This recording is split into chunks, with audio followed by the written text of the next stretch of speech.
Great, thank you. Good afternoon, everybody. I bought a fridge about 4 weeks ago, and I did a lot of consideration. I went on the internet with my mobile and on my tablet, and I sat in my study and had a look at some fridges. And then I went to have a look at some fridges as well in the stores. I talked to a few other people about fridges. I came a little boring to most of my friends. And then I decided on the fridge that I wanted to get. So I went and I thought, right, now I need to transact for that fridge. So I thought, well, I could actually go to Amazon, so a third party, and buy that fridge. Or I could go to the retailer itself, and some retailers would haggle with me and some retailers wouldn't haggle with me. I could go to a retailer online and purchase the fridge itself. So I had lots of different ways of actually transacting. And then when I decided that the fridge that I wanted and I'd done the deal, I could either make a decision as to whether I want it delivered to me, whether it was a click and collect, or whether I would go over and have a proper handover of the fridge. And now I look at the car industry.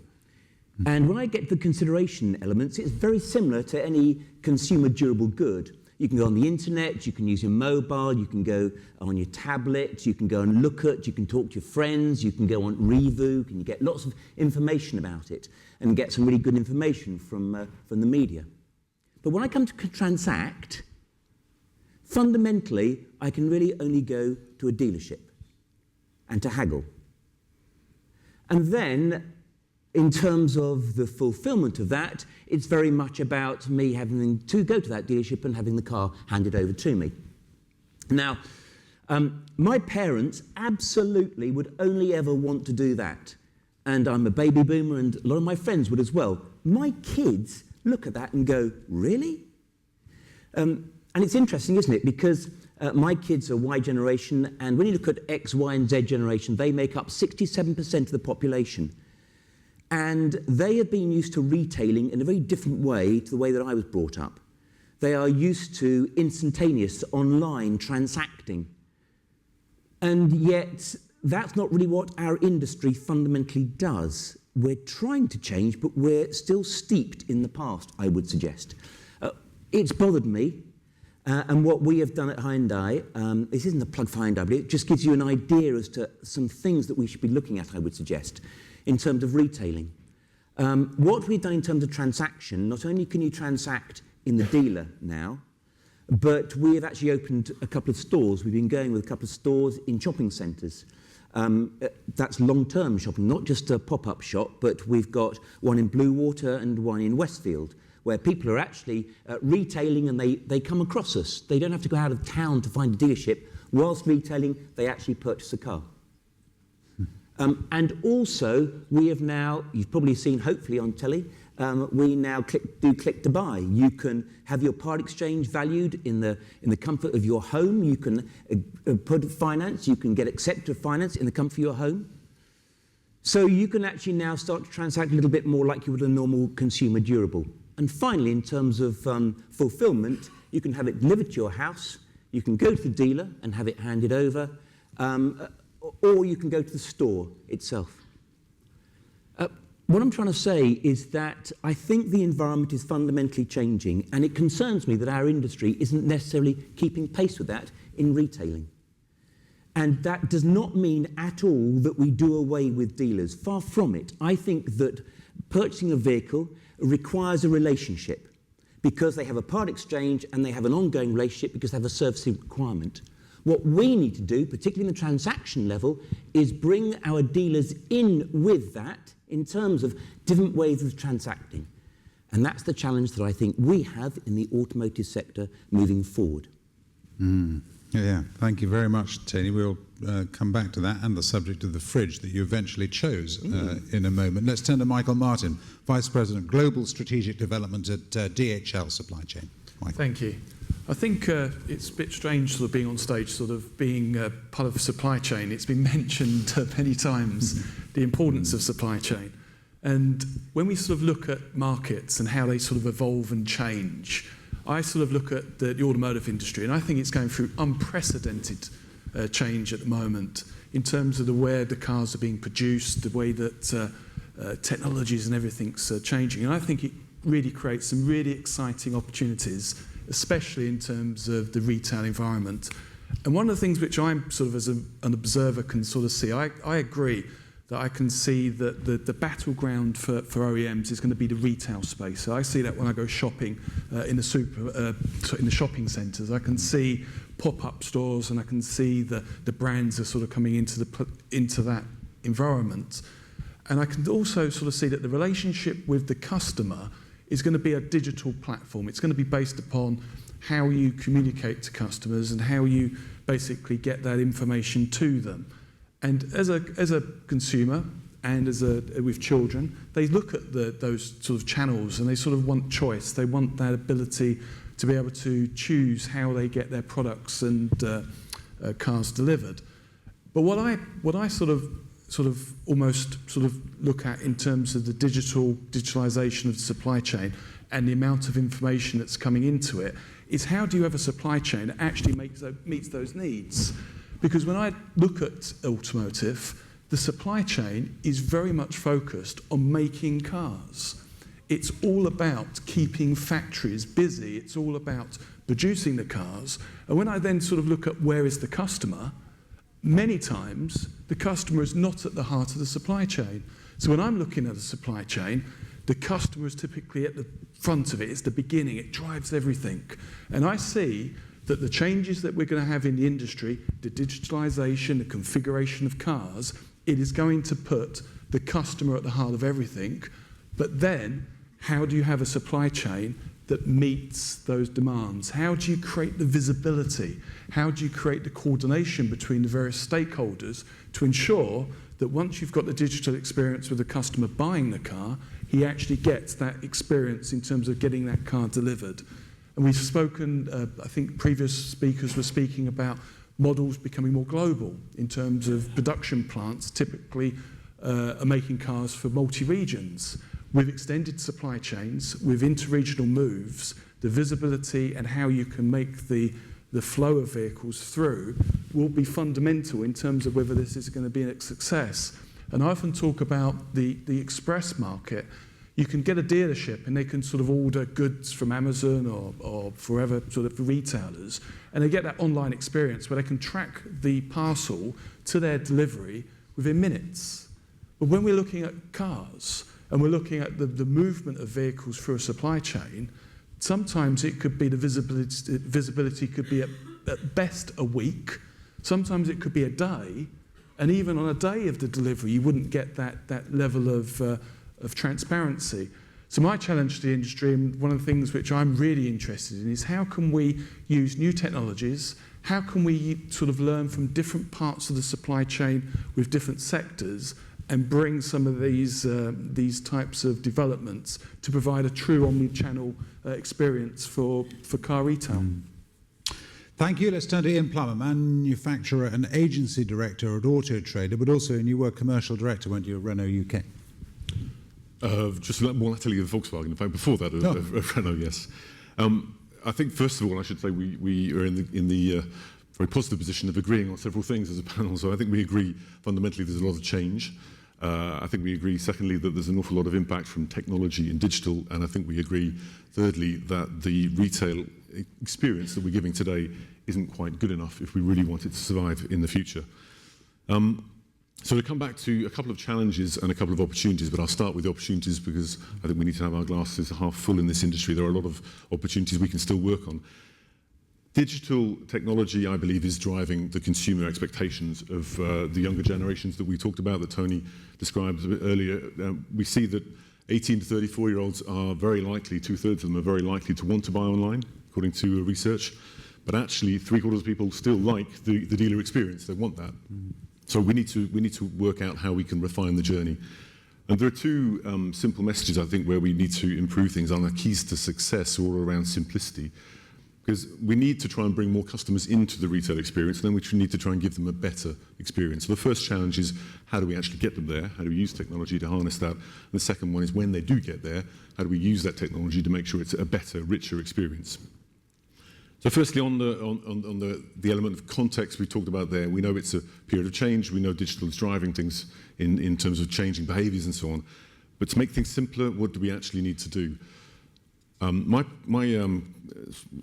premise here would be that we need to particularly simplify the research, fridge searching, and also the search journey of a customer. We did a lot of research over a 6-month period earlier this year, which we just revealed last week, which shows that customers are frankly bewildered by the customer journey that they go on. There are lots of brands, there are lots of models, there are lots of segments, there are lots of silos, and actually our customers go through a bewildering moment of indecision all the way up to the end of the journey. They are undecided very, very often. That actually throws up an opportunity, though, because those silos, whilst they breed this sort of bewilderment and misunderstanding on the part of the customer, they create an opportunity for a smart brand to actually be able to present the right message to the customer at the right time and influence them. As I said, all the way at the right end of at the end of what we would traditionally call a funnel, a customer can change their mind on the product they're likely to buy if the marketing driven by clever data is delivered to them with that right message at the right time. The first thing is, let's make sure that we've got to focus on data to try and understand what our customers are looking for and try and simplify the research. Let's not give them things that are A segment hatches and B segment SUVs and new and used. People are simply looking for their next new car. We need to make that easier for them. The second point is around the retail experience, and very much to Tony's point, we need to make that simpler, and to make it simpler, it's got to be more joined up. And we have the branded experience usually online and so on, where customers are searching. They might be looking at agnostic websites and so on, such as ours or other sources of independent material. Then they're going to enter a retail experience at some point. Too often, though, that's a stop-start journey, as we've described earlier. Joining up the dots is critical to making sure that the experience is therefore not one where you feel like you're having to re-explain yourself, feel like you're being re-qualified by a retailer. So again, data can play a hugely important role here, but the challenge is that brands need to really, I think, align themselves with their retailers and networks and focus on the customer data that we've got so that we're using that data cleverly. And if a customer has done some configurations online and does turn up knowing which fridge they want, well, we actually show them the fridge they've looked for online, otherwise known as maybe a car or whatever, but let's make it simpler for them. And coming to the challenge now behind all of that, because making things simple, as we know, is usually far more complicated than doing it complicated and keeping our industry silos and what's worked for us over years, keeping that going. The challenge, I believe, is all around the transitional phase. We have a lot of change right now. We talked about a lot that's coming through. We've got connected cars, new mobility methods, new ownership experiences, probably electric vehicles, etc. The change list is endless. It's already complicated. I think our first challenge is how we take our teams with us and how we take our retailers. You mentioned the importance of our retailer networks, taking them on the journey through that change, and how we also make sure that we're able to implement these challenges in a positive way that sees people able to deliver increased value to the customer, but also increased value to the businesses, so that we're not driving a race to the bottom, and we're actually adding value, using data intelligently, for example, to drive our supply chain, to put the right vehicles, whether they be new or used, in the right places for the right customers to buy them at the right time. That transitional phase, though, involves a lot of legacy systems, legacy networks, so it's going to be crunchy and tough. Yeah, very interesting. Just returning to your first point, Tony, about the fridge, and just concentrating on the retail environment and the attractiveness of that environment to customers. Are we all still convinced? With a fridge, you don't really need to go and feel it and smell it, do you? You need to touch the thing. You can buy it online, even quite a sophisticated and expensive one. It's a fridge, and you can see it close up, even on the. With a car, are we reaching a stage where that also has become the case? Not necessarily. I think that, just picking up what was said earlier, it's this omni-channel, this blended approach. And it's not. What is not going to happen is that everybody's not going to end up buying cars purely online. They're going to want to go and have a look at them. They want to go and test drive them. They might transact. The key point is a transaction. That's the key point, really, because they're doing a lot of the research already in a virtual way and in a physical way. But it's the transaction which is causing stress to a number of people, particularly my kids, because my kids are going, why do I want to go out of town to buy it? Why can't I just do it from my bed and actually buy it? Because that's what they seem to do with everything else in terms of just buying everything on their mobile. Yeah. So I do think, coming back to your point, I do think that this is all about having this omni-channel to enable people to go and see, experience it, but the transaction is the point whereby I think we as an industry need to just question that, but that does require complete transparency, which is not what we're brilliant at. Yeah. I should say on the point of getting your kids to drive, I just probably shouldn't say this as the chair at this, should I? That my 17-year-old twins are about to drive, and I'm persuading them not to, actually, because of the insurance costs. Nothing to do with the quality of the cars, which are fantastic, and more fantastic than ever, but oh my goodness, you do hit a stage there, don't you? Tony, if you have the openness of the supply chain that you're talking about, looked at from the point of view of a manufacturer, let's put the customer to one side for a second, look at the point of view from a manufacturer, what's in it for them? Everything. At the end of the day, if I can give my customer as much information as possible, it's my belief, I'm going to form a degree of trust with them. They'll be able to track. I mean, what's being brought up there, they can actually track where their car is. And we have a lot of legacy systems, absolutely right. We are in an environment whereby if it ain't broke, don't fix it. And I think that's a little bit where we are. We're resting a little bit on our laurels. We need to be looking at trying to change things, and in doing that, being more transparent throughout the whole of the supply chain to enable people to say, oh, that's what my car is. It's actually now on the boat. Yeah. I can see where it's coming. Yeah. That's really good. That gives them confidence that we as a manufacturer know what we're doing, and we form much more of an earlier relationship with them as customers. Yeah. And that is what is on offer, basically, Michael. Yeah, that's exactly. The gist of what you were saying. Exactly. I think when we look at supply chains, typically they're customer focused, typically you've got the ability to have that transparency. With finished vehicles, there's different models. When you go around the markets around the world, you have different people buy cars in different ways. So if you go to the States, typically they'll turn up at a showroom, and if it's not in stock, you've lost a sale. They expect to go to the showroom and get a car immediately. You come into Western Europe, it's going to be more of a configured type of purchase, and the visibility and being able to see that product throughout the supply chain will give a lot of benefits. But when we sort of talk about omni-channel and how you purchase cars, a lot about cars is about brand. It's going to be about the perception of that brand. And in typically a car, this is when you look at the younger generation that look at things quite without emotion at times. A car is most probably the second most expensive thing we'll buy. Yeah, typically. Yeah, typically it's a house, then typically it's a car, and a car is typically the least utilised asset we will own.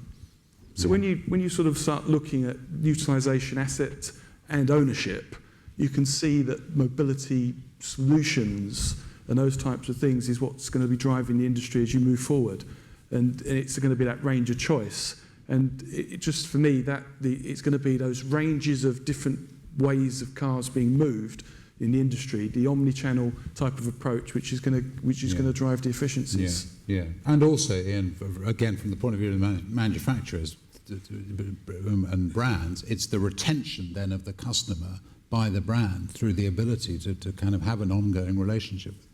Well, retention is clearly a big issue in the industry right now, and a big opportunity. Again, we could have listed that earlier in our list, perhaps. But retention is aided by the sales of PCP that we've talked about already, I think, today, and the ability to keep a customer in a positive cycle. But massively, as Tony highlighted as well, the retailer has the opportunity to deliver a fantastic after-sales experience. Connected cars then also open up, again, the role of data in providing information to the user, to the retailer, to the brand on what the car is doing, how it's being driven, how it's performing, if there are any faults and so on. So retention really does open up a massive opportunities. I'd just like to come back 1 second to the complexity point, if I may. The complexity of our industry is such that it breeds that lack of transparency that Tony rightly talked about. I think that's what has to change, and what I mentioned around legacy sort of resistance to change and the challenge being our transitional bit is that I think there are a lot of vested interests, whether it be between a retailer network and a franchise brand partner. They're not always fully aligned. It's hard. They're independent companies, multi-branded retailer groups and so on, that have their own interests that don't necessarily converge always at the same time in exactly the same way with the brands. I think our challenge is to try and get on the same page, because we all recognise the need to change. But a customer in our research, so typically will spend about 11 to 12 hours researching for their car or their fridge, but they'll spend 5 or 6 in the physical experience. Nobody actually wants to spend that much time. So making the search simpler and then making the transaction simpler and joining that up is, I think, what we're all saying here. Yeah. And then using the data back end to make it smart. Yeah. It is an interesting point, that one, isn't it, that, Tony, that you've got an enormous challenge, and exactly that, the interests aren't always aligned, and that's where it's difficult to get the thing sorted out. I mean, what is the way through that? I mean, ultimately, at the end of the day, it sounds a bit trite, but it's absolutely true, is we have to focus on the customer, because they are king. And what is happening now is that they are starting to drive our behaviour. Historically, we've driven their behaviour. We've said, we've got this dealership outside of town, you come to us. Now, we have to go to them. We have to go to them virtually, and we have to go to them physically, because that's how they transact in all other retail environments. So by putting them first, the retailer and the OEM should therefore succeed, because customer will be king ultimately. Let me throw it open again to anyone who wants to take us in any direction. Yep, gentleman down here to start. If we could get a microphone down here, thank you very much. And then, yes, someone up at the top as well. We go to you next. So here we go. Up here. Hi, Owen from Veridot. Were you mentioning about the fridge or a phone or everything you can get that gets delivered? If it's broken, they come and bring you another one. Like, the whole problem with buying a car and the trust industry is having to bring it back to the dealer and having to deal with the dealer, regardless of who they are. How do you close that gap? Where if somebody has a minor problem with their car, you can come to where they park it, come to their house, fix it on site, and they don't have to worry about it. And if it's a problem with the car, you bring the same car. Somebody doesn't have an XKR and they're driving a Mini for 2 days while that experience is happening. How do you close that gap? Because that's where you get the trust from. Doesn't matter how much you spend for your fridge. If it's broken, they'll come and put another one in, take the old one away, you have no problem. Okay, you're absolutely right. The ideal would be you're at work, your car's not right, we go and pick it up, we give you a courtesy car, or you may not even need one because you're not going out that day. We then fix it, and by the time you come out of your office, you can get in your car which has already been serviced. That's absolutely correct. There's a financial element to it, there's an economics part of that, which we as an industry have to get our brains around. Because if we can give that level of service, then people don't mind paying for that. So I totally agree with you that, and that's a great example of what the customer is now. The customer is starting to determine the way that we behave. And that's great, specifically for the reasons that you've just said. This is what I want. If we can give that, you don't mind spending a little bit more for that, that's actually fine.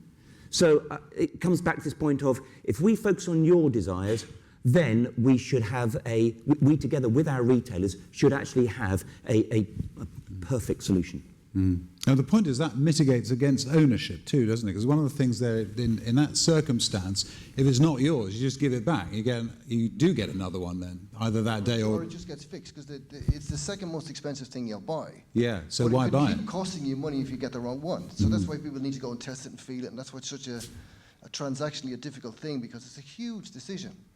Am I buying the right one? And everybody brings somebody else with them when they're buying a car. Can you help me buy this car? What's this? And that's why you do so much research, even on a fridge. And they'll just replace it if it's broken, no matter how little or how much you spend on a fridge. Yeah. So if you know that if there's something wrong with your car, somebody comes and fixes it. It doesn't affect your life in any way. And There's a also, lot of things you can fix in a car. One thing I'd just add to that, I think with the remote diagnostics, the trends will start coming where the cars will have predictive maintenance, where they'll actually be able to, almost avoid breakdowns by sort of directing you as you're going somewhere to potentially go into service stations. But the other issue that we see in technology, the way that after sales, engineers come to you. So when you sort of look at the evolving technologies as they move forward, potentially it could be that people will come to you to do servicing and repairs as you move forward. And that economic model, once you get mass, it could work. So I think one of the transitional items that I think it's still, like I said earlier, very crunchy for us, Tony just referred to, is the economics of all of this. I worked as a retailer not so long ago, and back then I was offering courtesy cars, obviously, and collection and delivery is relatively common. It's been going for 20 years. People do that. But actually, most people don't want to pay for it, so you end up offering it and giving it away. So I think the challenge is that the industry needs to find a way to make these models work so that they can provide what seems like a no-brainer solution. Your car's telling you there's a fault on it, it's telling the retailer, it's linking to your diary, it's finding a slot in the diary of the retailer, and all that's working really seamlessly. It sounds fantastic, and it is. But getting to that point, I think we need to sit down and work out how to align the economics between the different parties involved. Which is if the manufacturers gather together and get a one-stop shop that will go and fix each car, it doesn't necessarily have to always be a Hyundai mechanic or a Jaguar specialist. For there's certain things that you can all fix on all cars, and you can list it up. They can have orders there, so you don't have to have a workshop. You have a mobile workshop that fixes everybody's. There we are. Those are the thoughts. Gentleman over there at the end. Hi, it's Philip Guest. I'm a student at Oxford University. Panel, I'm interested, how will retail change in response to the growth in the sharing economy and mobility as a service? Jenny? Yep, fine.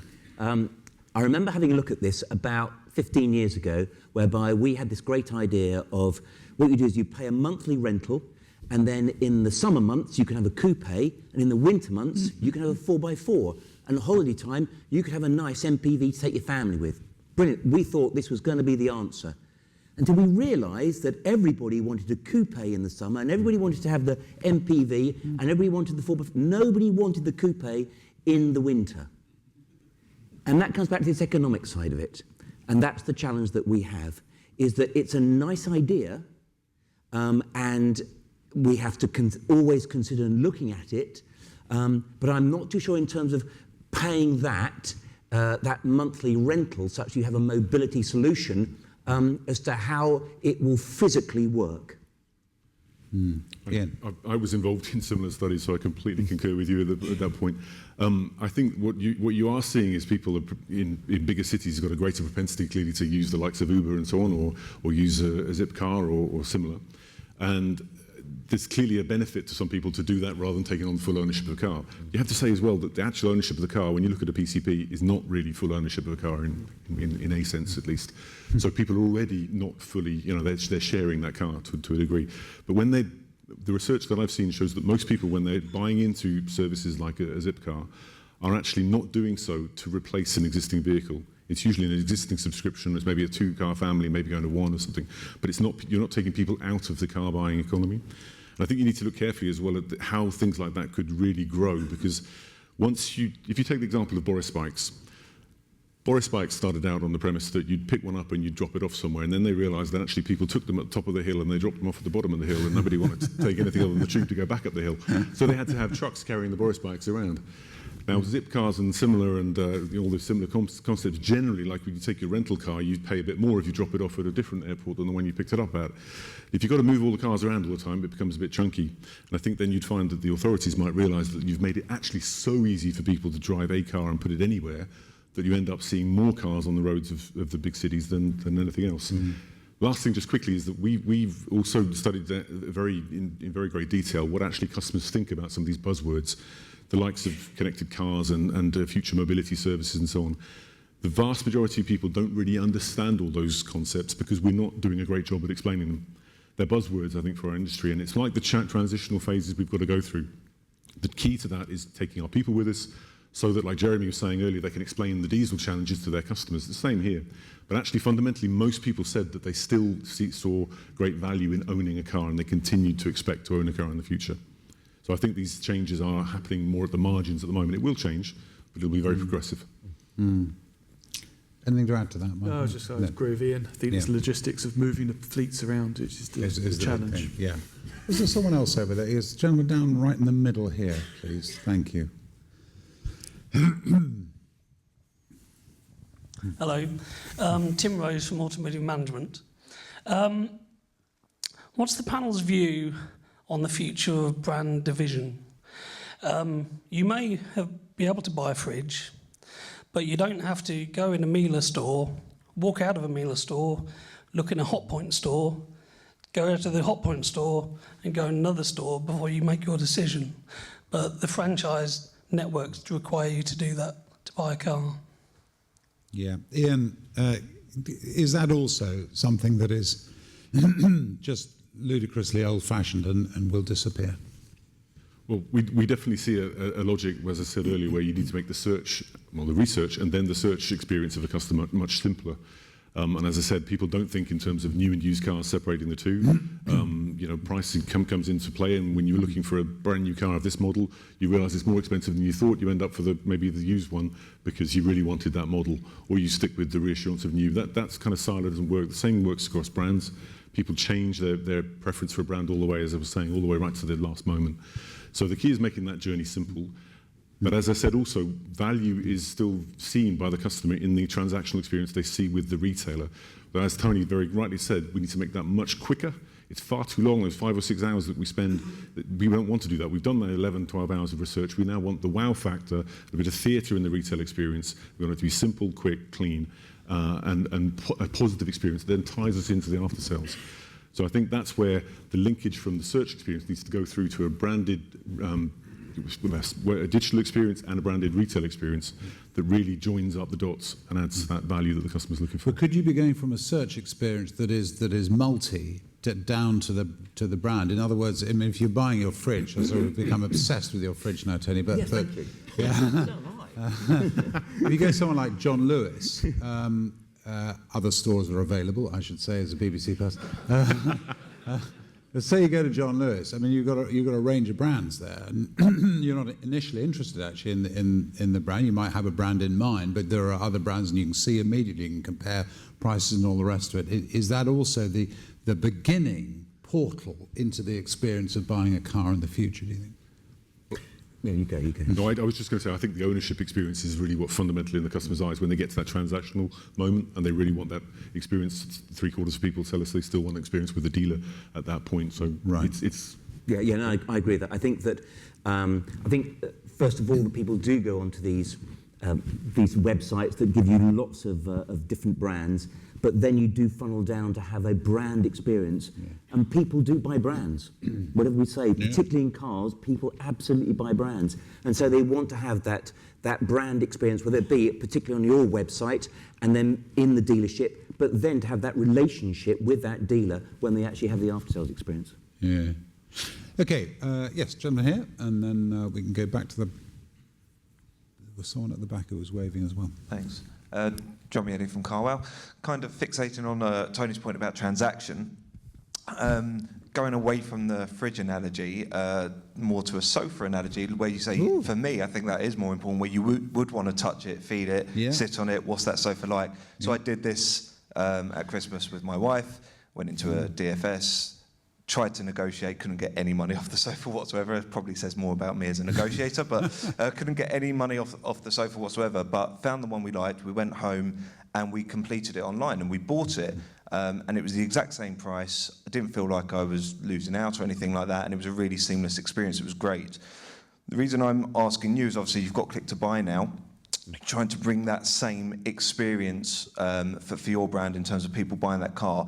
The one thing, how do you bridge the gap in terms of the transaction price? Because in your press release when Click to Buy was launched, I think you said yourself, there was a statement from you saying that you concede that if somebody walks into a dealership, they might get it at a cheaper price than what they'll get on Click to Buy, but in the exact same press release, the first ever buyer through Click to Buy said, I know I got the very best deal I could get, but they didn't. And how do you bridge that gap? Because the seamless experience I had was because it was a steady price all the way through, which I thought film was great personally. But how do you do that when there's still franchise dealerships? Yeah, okay, so I think it's a very good question. I think that, so what we have on our Click to Buy are price-pointed cars. So it's not the entire range, it's a number of price-pointed cars. You cannot really get a better deal unless it's the end of a month and they absolutely have to reach target. That's what I was trying to imply there. So you might get a free car wash next time you're in, or that sort of thing. It won't be hundreds of pounds different on it. And therefore, what you have to, you're absolutely right, what you have to have on your online transaction, it has to be virtually the same as it is in the store. Actually, when I bought my fridge, I got something slightly different in the store, but it was very, very small than I got in the store, although I was going to buy online. So you can sometimes get it, but it's minuscule, to be honest. And I think that comes back to this whole transaction thing and transparency, that what we have got to do with our dealer colleagues is have much greater transparency, that the price that you see online is the price that you will get in the store. That is vital. Yeah. Ian? I completely agree with the point. I think what I'd add is that if we're smarter in the industry, we can actually provide more value to the customer that still gives them transparency and so on, but also adds value to the business. So a simple example, whether you're physically in the retailer or engaging with the retailer on the phone, on video chat, could be anything. You're actually, as a customer, not fully aware of all the things you want to know more about. You know, the jargon of the industry is rife. You know, what's ACC? You know, it's adaptive cruise control. I hope most people know. What's DSG gearbox in the Volkswagen world, for example? There's jargon galore. People don't get it. It's only when you explain it to somebody and show people what the real benefits are that you might actually buy a feature.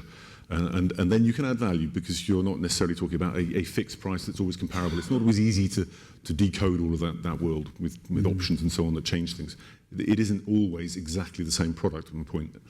But on the transparency issue, I do think that the industry is going to have to look hard at how we animate the sales that we achieve. I think if you look at the ability of a retailer to offer a no haggle, transparent price, which actually is probably customer centric, because people don't enjoy that haggle experience. They always feel like maybe I could have got more. They're wary of telling their mate down the pub what they spent on a car, because maybe they didn't get quite as good a deal as they thought.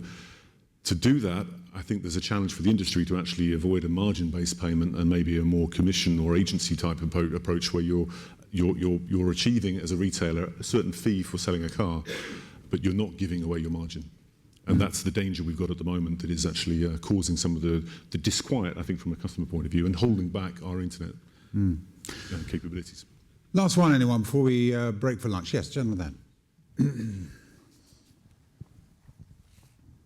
Michael Ward, RBS. There was some publicity about a US report from Tony Saber's Rethink X. I don't know if you saw it. It was a massive acceleration of the move towards level 5 autonomy, and a massive acceleration in the speed away from any private ownership.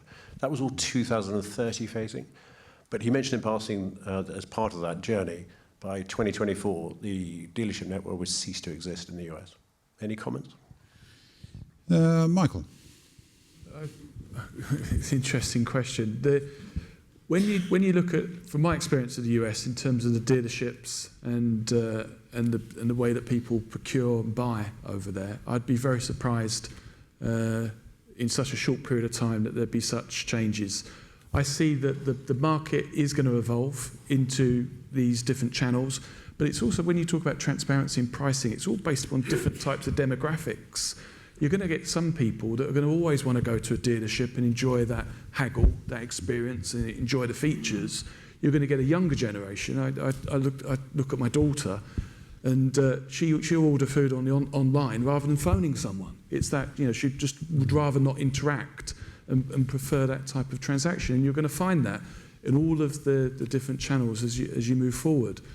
So I would be very surprised that within such a short period of time, based upon all the different types of demographics and people in the States, that would happen so quickly.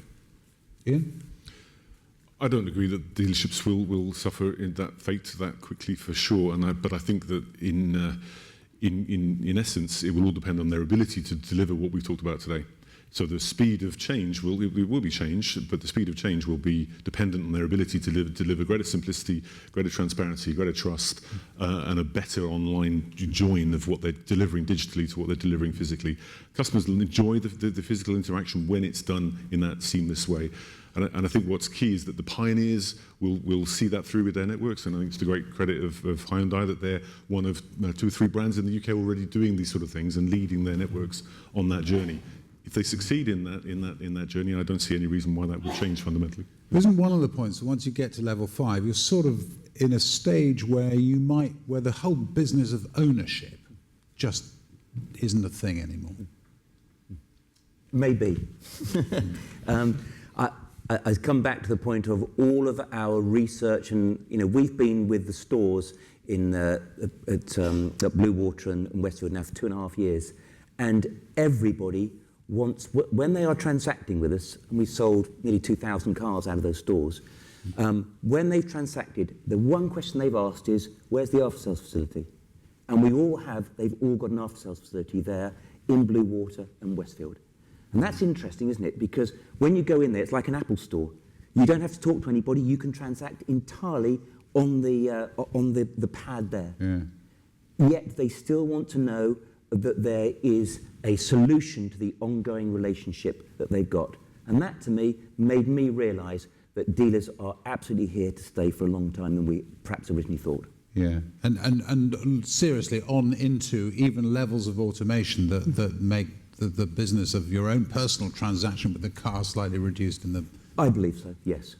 Yeah, embedding digital not just on the online experience, but bringing it into actually how you transact and how you join up. That's the key point. So the stores will evolve, and there'll be much more, I think, of the behind their idea of going to the customer rather than expecting them to go out of town to you. But the dealership experience. It's very interesting on the level 5 thing. I mean, we did a connected car session quite recently where, I mean, someone pointed out, I can't remember who it was, they pointed out that actually, you know, it's just that you still want to choose things and have a sense of ownership. It's just the things that you choose are different. And one of the cars actually had a sofa in it because, of course, you didn't need to be driving. I can't remember. Do you drive or not at level 5? No, you don't, do you? No, you don't. No. You don't. So, you know, but then you're talking about the same trip to go and see the sofa, as it were, and feel that it's your sofa and it's your. Oh, that's it. One of the cars had. I can't remember whose thing it was, but they had scatter cushions in the car for people to sort of dodge down on. And people were saying, well, hang on a second, that suggests still a sense of ownership and possession and interest in, but you just might be in the scatter cushion business, Tony, rather more than any other. Wonderful. Okay, thank you all to our panel. A huge round of applause, please, for them for their contribution.